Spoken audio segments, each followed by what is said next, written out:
എല്ലാവർക്കും നമസ്കാരം. Welcome back to Niyan's. വളരെ ഈസിയായി തയ്യാറാക്കാൻ പറ്റുന്ന 6 തരം വ്യത്യസ്തമായ കറികളുടെ റെസിപ്പിയാണ് ഇന്നത്തെ വീഡിയോയിലുള്ളത്. നമുക്ക് കറി വയ്ക്കാൻ മടിയൊക്കെ ഉള്ള സമയങ്ങളിൽ വളരെ പെട്ടെന്ന് തന്നെ ഈ രീതിയിൽ കറികൾ തയ്യാറാക്കിയെടുക്കാൻ പറ്റും. വീഡിയോ കണ്ട് ഇഷ്ടമായ ലൈക്ക് ചെയ്ത് സബ്സ്ക്രൈബ് ചെയ്ത് സപ്പോർട്ട് ചെയ്തേക്കൂ. ആദ്യം തയ്യാറാക്കുന്നത് ഒരു തോരനാണ്. ഉള്ളിത്തണ്ടും ക്യാരറ്റും കൂടിയിട്ടുള്ള തോരനാണ്. അപ്പോൾ തണ്ട് നന്നായിട്ട് കഴുകി വൃത്തിയാക്കിയതിന് ശേഷം ഈ ഒരു രീതിയിൽ വളരെ ചെറുതായിട്ട് അരിഞ്ഞെടുക്കാം. അരിഞ്ഞെടുത്തതിന് ശേഷം തോരൻ വയ്ക്കാനുള്ള പാത്രത്തിലേക്ക് മാറ്റി കൊടുക്കാം.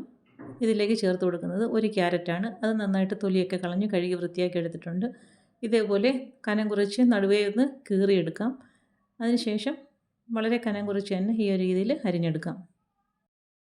ഈ ഒരു രീതിയിൽ ക്യാരറ്റ് അരിഞ്ഞെടുത്തതിന് ശേഷം നേരത്തെ ഉള്ളിത്തണ്ട് ഇട്ട് വെച്ചിരുന്ന പാത്രത്തിലേക്ക് അതും കൂടി ചേർത്ത് കൊടുക്കാം. ഇനി ഇതിലേക്ക് ചേർത്ത് കൊടുക്കേണ്ടത് സവാളയാണ്. ഒരു ചെറിയ സവാള ചെറുതായി അരിഞ്ഞതും ഒരു പച്ചമുളക് ചെറുതായി അരിഞ്ഞതും കുറച്ച് തേങ്ങ ചിരകിയതും കൂടി ഇട്ട് കൊടുക്കാം. പിന്നീട് അതിലേക്ക് ആവശ്യത്തിനുള്ള ഉപ്പും ചേർത്ത് കൊടുത്ത് കൈകൊണ്ട് നന്നായിട്ട് ഇതെല്ലാം കൂടി ഒന്ന് തിരുമ്മി യോജിപ്പിച്ചെടുക്കാം.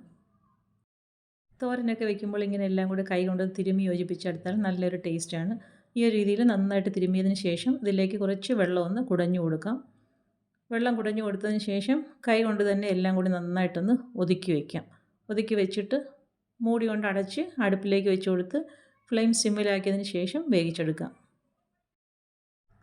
ഇപ്പോൾ തോരൻ നന്നായിട്ട് പരുവായി വന്നിട്ടുണ്ട്. ഈ ഒരു രീതിയിൽ നന്നായിട്ടൊന്ന് ഇളക്കി കൊടുക്കാം. അതിന് ശേഷം ഇതിലേക്ക് വെളിച്ചെണ്ണ ഒഴിച്ച് കൊടുക്കാം. ഞാൻ പച്ച വെളിച്ചെണ്ണയാണ് ഒഴിച്ച് കൊടുക്കുന്നത്. നമുക്ക് താളിച്ച് വേണമെങ്കിൽ ഇതിലേക്ക് ചേർത്ത് കൊടുക്കാം. വെളിച്ചെണ്ണയും ചേർത്ത് കൊടുത്ത് വീണ്ടും നന്നായിട്ടൊന്ന് മിക്സ് ചെയ്ത് കൊടുക്കാം. അപ്പോൾ ഉള്ളിത്തണ്ട് ക്യാരറ്റ് തോരൻ റെഡിയായി കഴിഞ്ഞ് ഇനി അടുപ്പിൽ നിന്ന് മാറ്റി കൊടുക്കാം.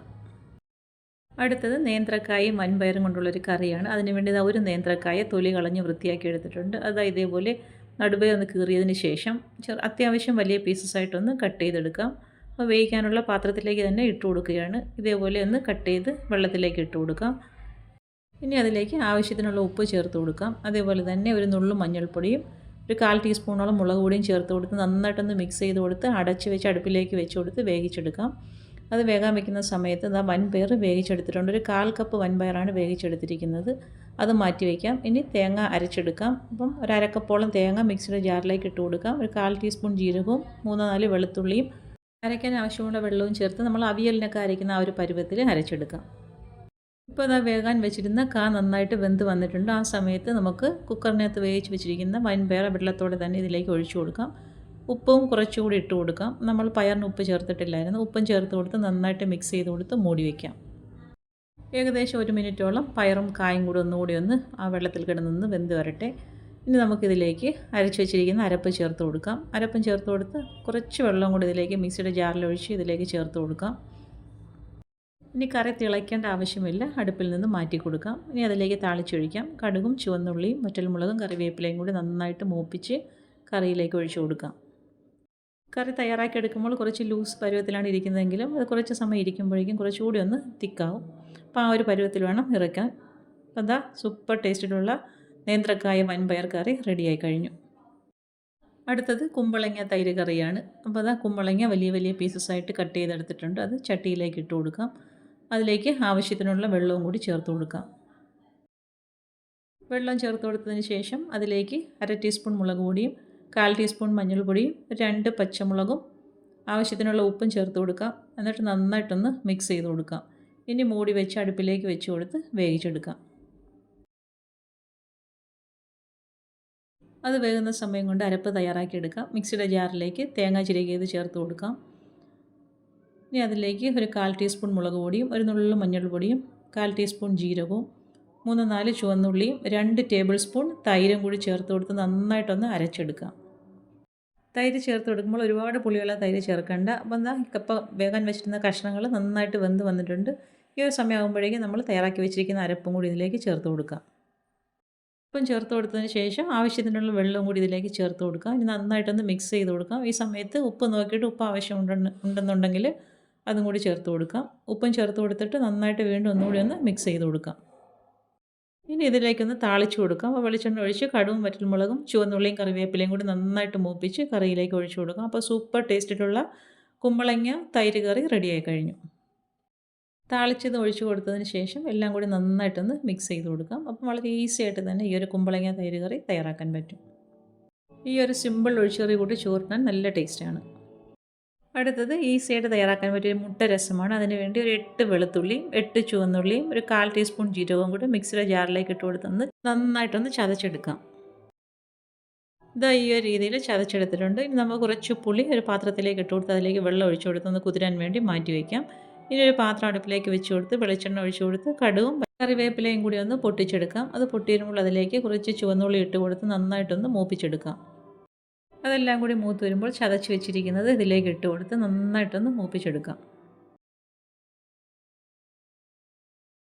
ഇപ്പോൾ അത് ചേർത്ത് കൊടുത്തെല്ലാം നന്നായിട്ട് മൂത്ത് വന്നിട്ടുണ്ട്. ഇനി ഇതിലേക്ക് 1 ടീസ്പൂൺ മല്ലിപ്പൊടിയും 1/4 ടീസ്പൂൺ മഞ്ഞൾപ്പൊടിയും 1 ടീസ്പൂൺ കുരുമുളക് പൊടിയും 1/2 ടീസ്പൂൺ കായപ്പൊടിയും കൂടി ചേർത്ത് കൊടുക്കാം. ഇനി എല്ലാം കൂടി നന്നായിട്ട് വീണ്ടും ഒന്ന് ഇളക്കി കൊടുക്കാം. പൊടികളൊക്കെ നന്നായിട്ട് മൂത്ത് വരുമ്പോൾ അതിലേക്ക് നേരത്തെ കുതിർത്ത് വെച്ചിരുന്ന പുളി പിഴിഞ്ഞ് ഇതിലേക്ക് ഒഴിച്ചു കൊടുക്കാം. നമുക്ക് ആ സമയത്ത് ആവശ്യത്തിനുള്ള വെള്ളവും കൂടി ചേർത്ത് കൊടുക്കാം. നല്ലതുപോലെ ഒന്ന് മിക്സ് ചെയ്ത് കൊടുത്തതിന് ശേഷം അതിലേക്ക് ആവശ്യത്തിനുള്ള ഉപ്പ് ചേർത്ത് കൊടുക്കാം. ഉപ്പും ചേർത്ത് കൊടുത്ത് വീണ്ടും നന്നായിട്ടൊന്ന് ഇളക്കിയതിന് ശേഷം മൂടി വയ്ക്കാം. തിളച്ച് വരുമ്പോൾ നമുക്ക് ആവശ്യമുള്ള മുട്ട ഇതിലേക്ക് ഉടച്ചൊഴിച്ച് കൊടുക്കാം. മുട്ട ഉടച്ചൊഴിച്ച് കൊടുക്കുമ്പോൾ ഫ്ലെയിം നന്നായിട്ട് സിമ്മിലാക്കി വെച്ചേക്കണം. ഈ ഒരു രീതിയിൽ മുട്ട ഒഴിച്ച് കൊടുത്തതിന് ശേഷം മൂടി വെച്ച് മുട്ട വേകുന്നത് വരെ ഒന്ന് വെയിറ്റ് ചെയ്യാം. അപ്പോൾ ഇതാ മുട്ടയൊക്കെ നന്നായിട്ട് വെന്ത് മുട്ട രസം റെഡിയായി കഴിഞ്ഞിട്ടുണ്ട്. ഇനി നമുക്ക് അടുപ്പിൽ നിന്ന് മാറ്റി കൊടുക്കാം. അതിനുശേഷം കുറച്ച് മല്ലിയിലയും കൂടി ചെറുതായി അരിഞ്ഞതും കൂടി ചേർത്ത് കൊടുക്കാം. അപ്പോൾ നല്ല സൂപ്പർ ടേസ്റ്റിലുള്ള മുട്ട രസം റെഡിയായി കഴിഞ്ഞു. വളരെ സിമ്പിളായി തന്നെ ഈ ഒരു കറിയും തയ്യാറാക്കിയെടുക്കാം. ഇനി ഒരു സ്പെഷ്യലായിട്ടുള്ള മാങ്ങ അച്ചാറാണ്. അപ്പോൾ അത് നന്നായിട്ട് വിളഞ്ഞ മാങ്ങയാണ് ഇതിന് വേണ്ടി വേണ്ടത്. അപ്പം ഈ ഒരു വലുപ്പത്തിൽ നല്ല വലുപ്പത്തിൽ തന്നെ അത് കട്ട് ചെയ്തെടുക്കാം. ഇനി ഇതാ മിക്സിയുടെ ജാറിലേക്ക് 1 ടീസ്പൂൺ ജീരകവും 1 ടേബിൾ സ്പൂൺ മല്ലിപ്പൊടിയും 1/2 ടീസ്പൂൺ മഞ്ഞൾപ്പൊടിയും കുറച്ച് വെള്ളവും 5 പച്ചമുളകും കൂടി ചേർത്ത് കൊടുത്ത് നന്നായിട്ടൊന്ന് അരച്ചെടുക്കണം. ഇതാ ഈ ഒരു രീതിയിൽ അരച്ചെടുത്തിട്ടുണ്ട്. ഇനി നമുക്ക് അടുപ്പിലേക്ക് അച്ചാറിടാനുള്ള പാത്രം വെച്ച് കൊടുക്കാം. അതിലേക്ക് കട്ട് ചെയ്ത് വെച്ചിരിക്കുന്ന മാങ്ങ ഇട്ട് കൊടുക്കാം. മാങ്ങ ഇട്ട് കൊടുത്തതിന് ശേഷം നമ്മൾ തയ്യാറാക്കി വെച്ചിരിക്കുന്ന അരപ്പ് ഇതിലേക്ക് ഒഴിച്ചു കൊടുക്കാം. അരപ്പ് ഒഴിച്ചു കൊടുത്ത് ആവശ്യത്തിനുള്ള ഉപ്പും കൂടി ചേർത്ത് കൊടുക്കാം. ഇനി ഈ മാങ്ങ നന്നായിട്ടൊന്ന് വേവിച്ചെടുക്കണം. നന്നായിട്ട് മിക്സ് ചെയ്ത് കൊടുത്തതിന് ശേഷം മൂടി വെച്ച് വേവിക്കാം. ഇതിലേക്ക് മാങ്ങ എടുക്കുമ്പോൾ ഒട്ടും പുളിയില്ലാത്ത മാങ്ങ വേണം എടുക്കാൻ. അപ്പോൾ അത് മാങ്ങ നന്നായിട്ട് വെന്ത് വന്നിട്ടുണ്ട്. ഇനി ഇതേപോലെ ഒന്ന് നല്ലതുപോലെ ഒന്ന് മിക്സ് ചെയ്ത് ചെറിയ രീതിയിലൊന്ന് ഉടച്ചെടുക്കാം. ഇനി വേവിച്ച മാങ്ങ മാറ്റിയതിന് ശേഷം അതേ പാത്രത്തിൽ തന്നെ കുറച്ച് നല്ലെണ്ണ ഒഴിച്ചു കൊടുക്കാം. അതിലേക്ക് കടുകും കറിവേപ്പിലയും കുറച്ച് വെളുത്തുള്ളിയും കുറച്ച് ഇഞ്ചി ചെറുതായി അരിഞ്ഞതും കൂടി ഇട്ട് കൊടുക്കാം. ഇനി എല്ലാം കൂടി നന്നായിട്ടൊന്ന് മൂപ്പിച്ചെടുക്കാം. ഇതുപോലെ നന്നായിട്ട് മൂത്ത് വരുമ്പോൾ അതിലേക്ക് നമ്മൾ വേവിച്ച് വെച്ചിരിക്കുന്ന മാങ്ങ ചേർത്ത് കൊടുക്കാം.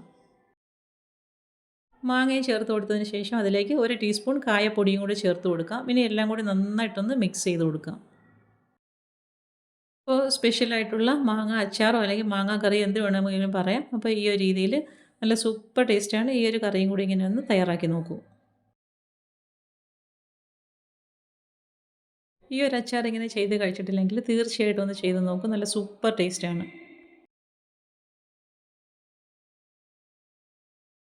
അങ്ങനെ സിമ്പിളായിട്ട് തയ്യാറാക്കാൻ പറ്റുന്ന ഒരു അച്ചാറും റെഡിയായി കഴിഞ്ഞു. ഇനി നമുക്കൊരു പുളിക്കറിയാണ് തയ്യാറാക്കുന്നത്. അതിനുവേണ്ടി കുറച്ച് പുളി പാത്രത്തിലേക്ക് ഇട്ട് കൊടുത്ത് അതിലേക്ക് വെള്ളം ഒഴിച്ചു കൊടുത്ത് ഒന്ന് കുതിരാൻ വേണ്ടി മാറ്റി വയ്ക്കാം. ഇനി ചട്ടി അടുപ്പിലേക്ക് വെച്ച് കൊടുക്കാം. വെളിച്ചെണ്ണ ഒഴിച്ചു കൊടുത്ത് ചൂടായി വരുമ്പോൾ അതിലേക്ക് 6 ചുവന്നുള്ളിയും 7 വെളുത്തുള്ളിയും 7 വറ്റൽമുളകും കൂടി നന്നായിട്ടൊന്ന് മൂപ്പിച്ചെടുക്കണം. ചെറുതായിട്ടൊന്ന് മൂത്ത് വരുന്ന സമയത്ത് അതിലേക്ക് കുറച്ച് കറിവേപ്പിലയും കൂടി ചേർത്ത് കൊടുക്കാം. ഇനി ഇതെല്ലാം കൂടി നല്ലപോലെ ഒന്ന് മൂത്ത് കളർ മാറി വരണം. നമുക്ക് കൈ വെച്ചൊന്ന് ഞെരടി ചേർക്കാനുള്ളതാണ്. അപ്പോൾ അതാ ഈ ഒരു രീതിയിൽ നന്നായിട്ട് മൂത്ത് വരണം. അതിലേക്ക് 1/2 ടീസ്പൂൺ കുരുമുളക് പൊടിയും 1/4 ടീസ്പൂൺ മഞ്ഞൾപ്പൊടിയും കൂടി ചേർത്ത് കൊടുക്കാം. ഇനി ഫ്ലെയിം ഓഫ് ചെയ്തിട്ട് തണുക്കാൻ വേണ്ടി മാറ്റി വയ്ക്കാം. അപ്പോൾ അതാ മൂത്തതെല്ലാം നന്നായിട്ട് തണുത്ത് വന്നിട്ടുണ്ട്. ഇതേപോലെ കൈ കൊണ്ട് തന്നെ നല്ലതുപോലെ ഒന്ന് ഞെരടി യോജിപ്പിച്ച് കൊടുക്കണം. ഇനി നമുക്ക് എടുത്ത് വെച്ചിരിക്കുന്ന പുളി പിഴിഞ്ഞ് ഇതിലേക്ക് ആ പുളി വെള്ളം ഒഴിച്ചു കൊടുക്കാം. പിന്നീട് ആവശ്യത്തിനുള്ള വെള്ളവും കൂടി ഇതിലേക്ക് ചേർത്ത് കൊടുക്കണം. അപ്പോൾ ആ പുളി ഇതിലേക്ക് ഒഴിച്ചു കൊടുക്കാം. ഒഴിച്ചു കൊടുത്തിട്ട് കൊത്തൊക്കെ അങ്ങ് മാറ്റിക്കളയാം. ഇനി നമുക്ക് ആവശ്യത്തിനുള്ള വെള്ളവും കൂടി ചേർത്ത് കൊടുക്കാം.